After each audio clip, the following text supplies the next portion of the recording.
Hi, it's time for our weekly look back at what happened at Queen's Park and Ontario politics.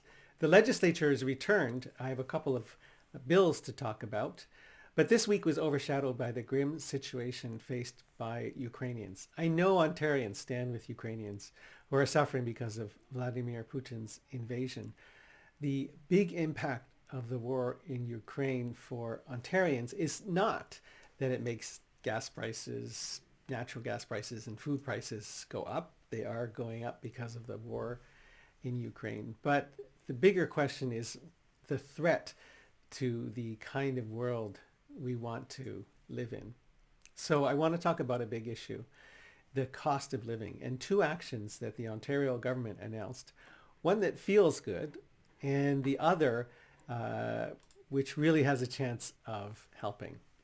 First of all, there was a government bill introduced, Bill 84, an omnibus bill, had a number of things. One of the things that it does is it eliminates the car license plate fee.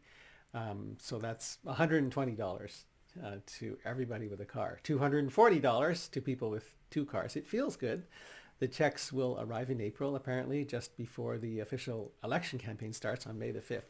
$120 certainly helps with the cost of living, but remember, it's if you have a car, and it helps more the more cars you have. So the problem is that it's $1 billion out of the Treasury, and there are other choices on how to spend $1 billion and deal with the cost of living. There are costs of long-term care, child care, housing, schools, roads, ODSP not adjusted for inflation. Have you really controlled inflation and dealt with the cost of living by just getting rid of a car license fee renewal?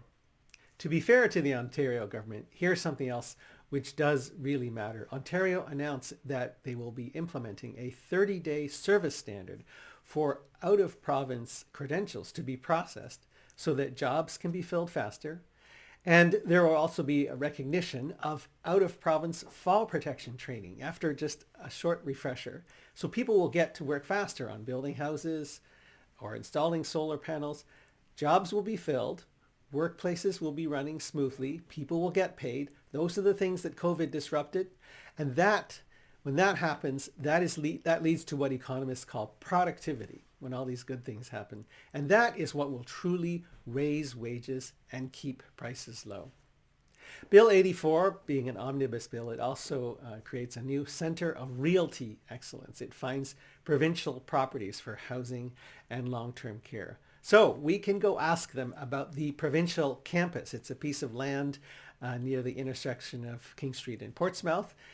There's already zoning in place. So there's a piece along King Street near Portsmouth zoned for medium density residential. So Premier Ford or his staff, if you are listening, release that Crown land for housing.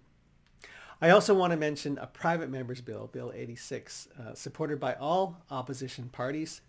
It's not yet opposed by the government. It's called the Our London Family Act, and it's named after a Muslim family with several members killed in an act of racist hate. It has specific changes in practices to get at the root of racist violence, including Islamophobia. Tell me what you think in the comments below. Otherwise, please join me next week as I look back at what happened at Queen's Park and Ontario politics.